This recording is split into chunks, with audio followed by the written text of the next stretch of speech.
എങ്ങു നിന്നീ കവിൾ തട്ടിലെ കുങ്കുമവർണ്ണം പകർന്നു. എങ്ങു നിന്നീ കവിൾ തട്ടിലെ കുങ്കുമവർണ്ണം പകർന്നു. മാതളപ്പൂക്കളിൽ നിന്നോ മലർവാകതളിർത്തതിൽ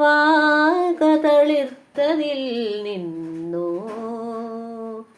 പാടിപ്പറന്നു പോം എൻ കിളിത്തത്ത തൻ പാടലമം ചുണ്ടിൽ നിന്നോ. ആ ആ ചൈത്രം ചായം ചാലിച്ചു നിന്റെ ചിത്രം വരയ്ക്കുന്നു.